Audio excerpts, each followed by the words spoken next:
what's the most important aspect of this night for you, and why is it special for Marvin Hagler? Well, I'm speechless, man. I really don't know what to say, but I'm very happy to be here and to be honored with this great gift tonight, and it shows my legacy, and I believe that all great champions that are legend, it's great to be able to see your legend while you're still alive. Even the greatest champions know fear. Marvelous Marvin Hagler, the man who ruled the middleweight division with an iron fist for 7 years, was no exception. But who were the 5 men Hagler himself admitted he feared? One of them nearly ended his career with a single punch. Another made him question if his best weapons were enough, and about the sport he loved. Marvin Hagler was not like other champions. While most fighters celebrated their success, Hagler isolated himself on the windswept beaches of Provincetown, Massachusetts. He called these training camps his self-imposed prisons. He understood something most people never grasp. It gets tough to wake up at 5 in the morning for road work when you have been sleeping in silk pajamas. Success breeds comfort. Comfort breeds weakness. And weakness gets you knocked out. But Hagler had a secret weapon that kept him sharp.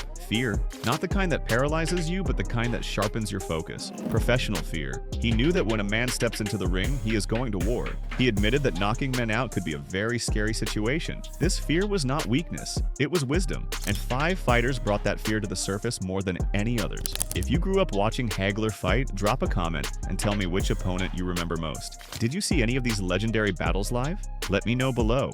The first man to truly scare Hagler was Vito.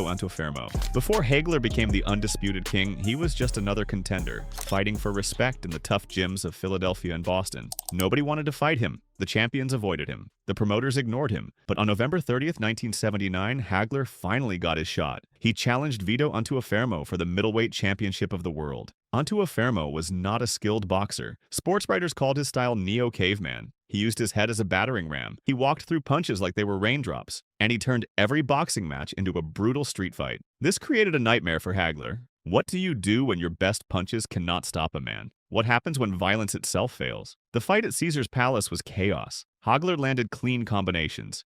He outboxed Antuofermo. He controlled the action, but Antuofermo just kept coming forward. His face turned into a bloody mess. He suffered 6 cuts that needed 25 stitches, yet he never stopped pressing. In his corner, his cutman Freddie Brown told him to win it in the last round. Antuofermo fought like his life depended on it. When the scorecards were read, Hagler could not believe what he heard. Judge Dalby Shirley scored it 142 to 144 for Antuofermo. Judge Dwayne Ford scored it 145 to 141 for Hagler, and Judge Hal Miller scored it 143 to 143, a draw. The fight was ruled a draw. Antuofermo kept his title. Hagler got nothing. This was the unkindest cut of all. Hagler believed he had done enough to win. He believed he had earned the championship, but the judges saw it differently. In that moment, Hagler learned a terrifying lesson. The judges could not be trusted. Leaving a fight in their hands was gambling with your career. From that night forward, Hagler knew he had to change his approach. He could not just win rounds. He had to destroy his opponents. Hagler later grouped Antuofermo with British fighter Kevin Finnegan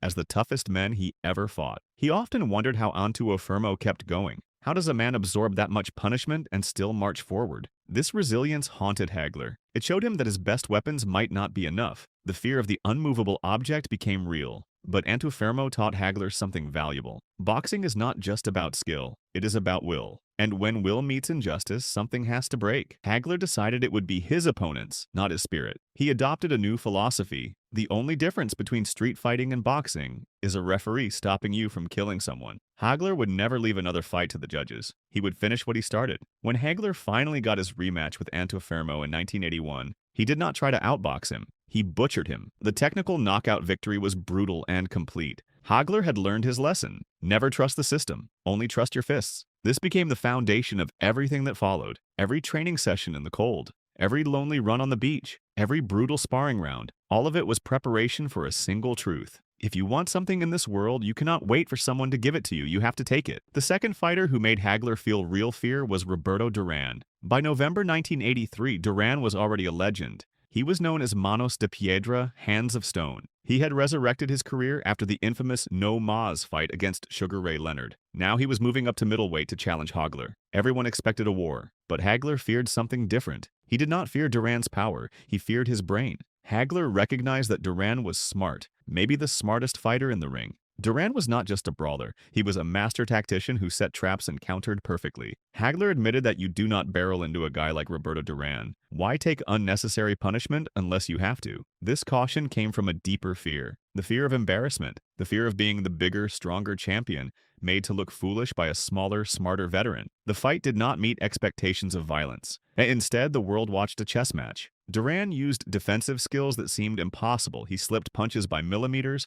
He countered with precision. Hagler, usually the aggressor, found himself hesitating. He worried about Duran's right-hand counter every time he threw his jab. Duran later taunted Hagler. He said the champion got scared and became a coward after feeling Duran's power and skill. While this was typical Duran trash talk, it touched on truth. Hagler fought with extreme caution, and the scorecards after 13 rounds proved his anxiety was justified. Hagler was actually losing the fight on 2 of the 3 cards. One judge had Duran ahead by 1 point, another judge had Duran ahead by 1 point. The third card was even. Think about that. The undisputed middleweight champion was 6 minutes away from losing his title to a former lightweight. This was Hagler's nightmare coming true. His physical advantages meant nothing against Duran's ring intelligence. The fear of being outsmarted forced Hagler to abandon his caution. In rounds 14 and 15, Hagler finally unleashed his full power. Recognizing his title was slipping away, he imposed his size and strength. He dominated the final 6 minutes. The judges gave him the unanimous decision, but the final scores showed how close it was.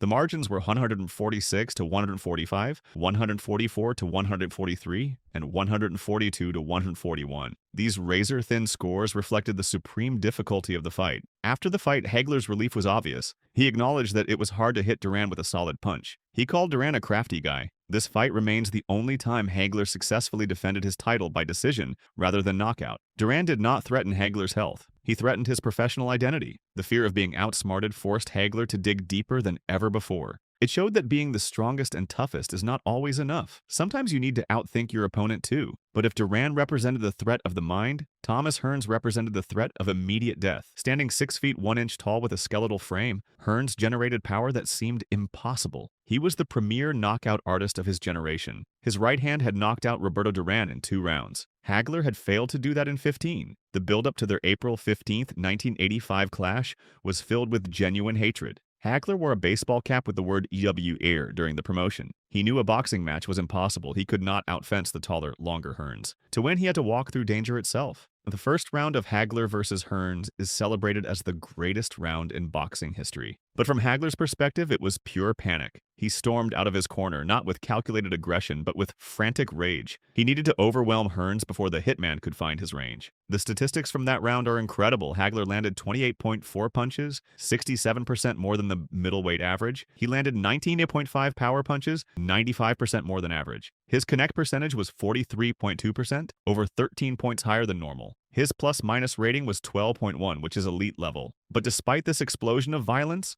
Hearns landed his trademark right-hand flush on Hagler's chin. Hagler was momentarily stunned. He later admitted that Hearns definitely tried to put the bomb on him. He acknowledged that Hearns could punch. This was the moment Hagler's fear became real. He realized he could be hurt. Instead of retreating, which would have let Hearns measure him for a finishing blow, Hagler leaned into danger. He engaged in a reckless exchange that broke Hearns' right hand and shattered his confidence. Then a new fear emerged. A gash opened on Hagler's forehead. His face became a mask of blood. The ringside doctor became the new threat. Hagler carried trauma from earlier fights. He knew officials stopped fights on cuts. When the referee paused the action in round 3 to have the doctor examine the wound, Hagler growled at him. He asked if he was missing Hearns. This was pure anxiety. Not fear of Hearns, but fear of a technical stoppage robbing him of his title. The doctor's approval to continue acted like fuel. Hagler realized he was on borrowed time. He launched a final assault that ended with Hearns being carried back to his corner. The victory was Hagler's masterpiece, but it was painted with fear, fear of the right hand, fear of the cut, fear of the stoppage. It validated his philosophy.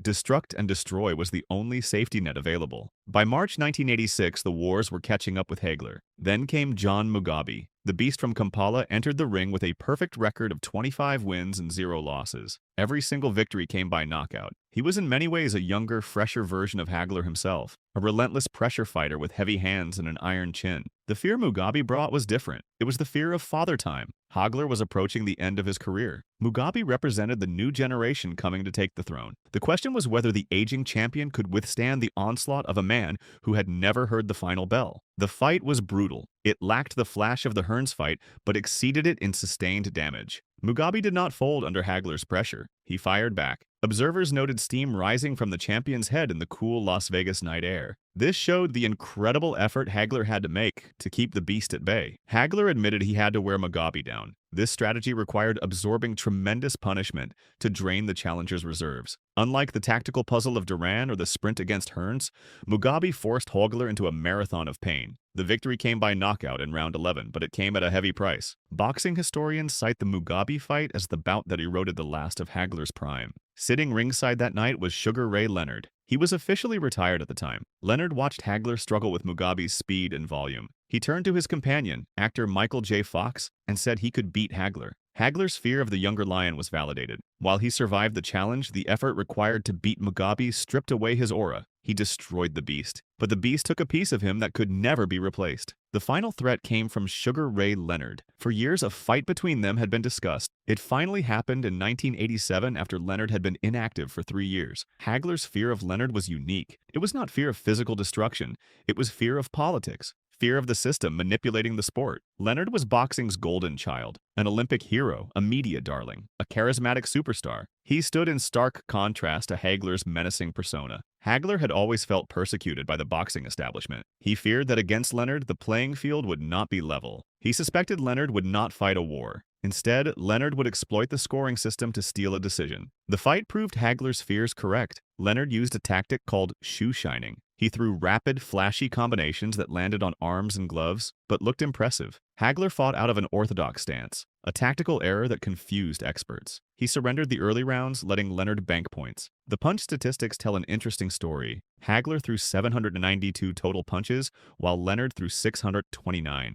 Hagler was the aggressor, but Leonard landed 306 punches, while Hagler landed 291. Leonard was more accurate. Leonard landed 258 power punches, while Hagler landed 213. Leonard landed the cleaner hard shots. Hagler landed 78 jabs, while Leonard landed 48, but Hagler's jab was less effective overall. Hagler grew frustrated as the fight progressed.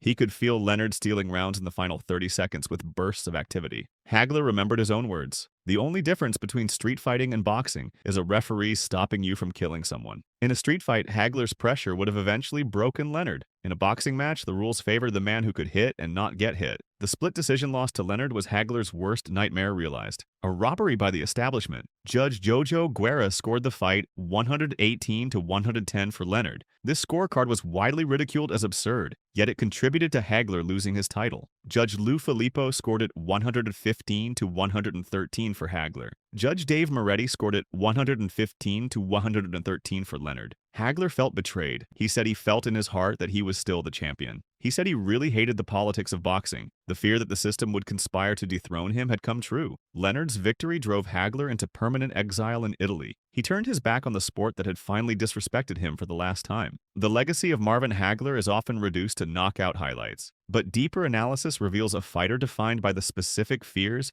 his greatest rivals created. Hagler was not a mindless destroyer. He was a genius who adapted his violence to meet specific threats. These 5 boxers served as architects of Hagler's greatness. Vito Antuofermo taught him that judges could not be trusted. This created his destruct and destroy philosophy. Roberto Duran taught him patience and respect for intelligence. He forced Hagler to prove he could box with a master. Thomas Hearns forced him to confront his own mortality. He extracted the most violent 8 minutes in sports through pure threat of annihilation. John Mugabi showed him the reflection of his fading youth. He demanded a final stand of pure will. Sugar Ray Leonard confirmed his lifelong suspicion of the establishment. He provided the tragic end to a career fueled by feeling like an outsider. Hagler's fear was never cowardice. It was high-octane fuel that drove him to run frozen beaches in combat boots. It was the voice that told him not to doubt him, because that is when he gets stronger. By understanding the specific dangers posed by Antuofermo, Duran, Hearns, Mugabi, and Leonard, Marvin Hagler transformed from a fighter into a legend. He may have eventually lost his title, but he never lost the terrifying aura that made him truly marvelous. If this video gave you a new perspective on one of boxing's greatest champions, hit that like button and subscribe